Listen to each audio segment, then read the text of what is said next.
because the migrants are hurting people. They talk about the beautiful dream of migrants. It sounds so nice, you know, like in a fairy tale book. But some of these people are monsters, a big percentage of. So what a lot of us have been saying, really since Trump came on the scene, is that his words have consequences. Words matter. His rhetoric matters. And when he uses loose and inflammatory rhetoric about minorities and immigrants, there are consequences for that. It gives other people the green light to be loose with their own racist rhetoric and actions and reinforce cheap stereotypes. Words matter. It's that simple. And nowhere is that better exemplified with what this state rep from Michigan just did, which I'm going to show you in just a second. But first, I want to show you this ad we cut in 2020 that perfectly puts on display how his words specifically incite not just racist rhetoric and stereotyping, but also actions. Hate crimes against Latinos in the nation is increasing. 2 people accused of attacking a woman and her daughter who were speaking Spanish. Are you here legally? Do you have papers? Big increase in hate crimes against Asians. Asian piece of increasing hate and racism against blacks. A group of white men surrounded him and threatened to get a noose. The largest upticks in the history of hate crime reporting. Too often, just the color of your skin puts your life at risk. You have to speak English. This is a country where we speak English. We speak English. They're bringing drugs. They're bringing crime. They're rapists. They're animals. Go back to Mexico.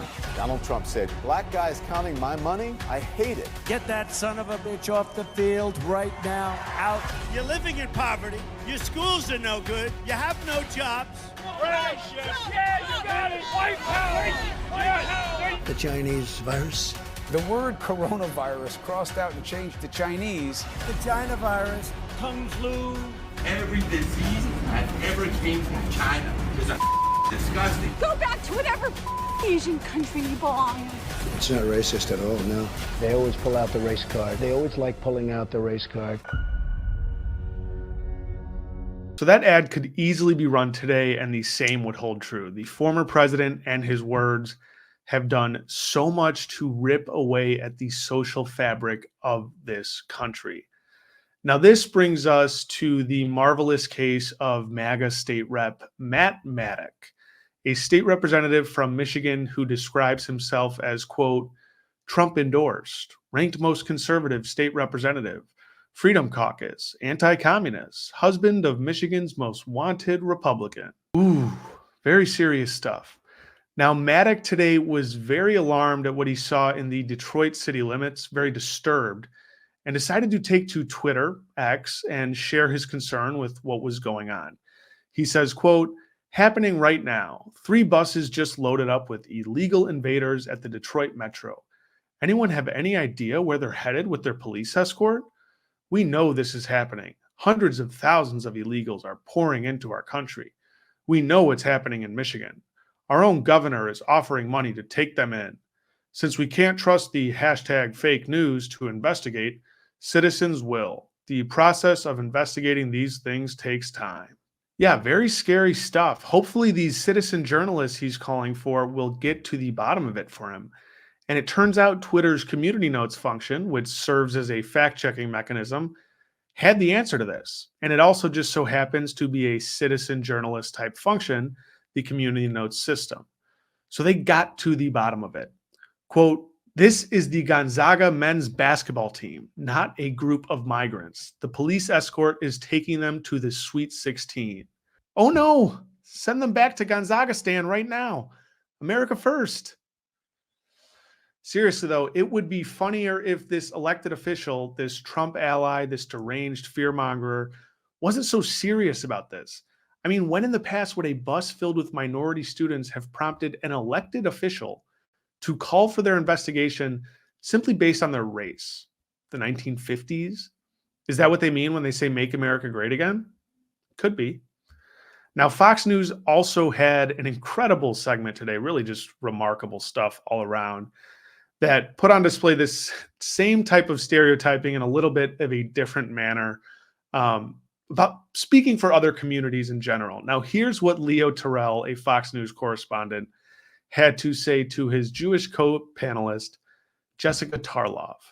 Thank you very much. Look, Joe Biden has a Michigan policy. Kowtow, the pro-Palestinian group in America, he has abandoned Israel. And you want to know, it's not just Israel. He's abandoned Jewish Americans attending universities. I mean, let's be clear. Joe Biden will do anything to win Michigan. Throwing our biggest ally under the bus, throwing Jewish Americans under the bus at these universities, shame on Joe Biden. This is ridiculous. It's outrageous. As the only Jewish American on the panel, I think. Tracer, don't do that. Don't do that. That's not the point. You said Jewish American. I am a Jewish American. Okay. No. You're a big time Democrat, and you're going to defend Joe Biden, notwithstanding the numbers, and you know he's throwing Israel under the bus, and he's throwing Jewish American students under the bus at all these universities. It's sickening. Yeah, if you're a Jewish American, but a Democrat, according to Fox News, which is 80% of Jewish Americans, like myself, thank you, you can't speak as a Jewish person. Loved how Joe Biden came out of the gate as the strongest supporter in the international community of Israel. I know that he wants a solid fix. I know that he also understands that even within Israel, there are problems with Bibi Netanyahu's leadership. And I think that what you're saying, Leo, is very dangerous, just like what President Trump was saying is very dangerous. Dangerous? Why are you yelling? To throw Israel under the bus? Why are give me a you break. Yelling? Give me a break. He threw Israel under the bus. Yeah, there are. These people have very serious issues, and they need to seek help. This is what Trump and his words have done.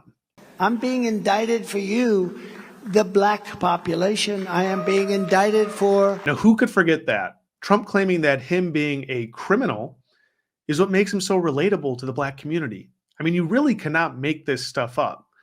And you also can't overstate how dangerous his words actually are.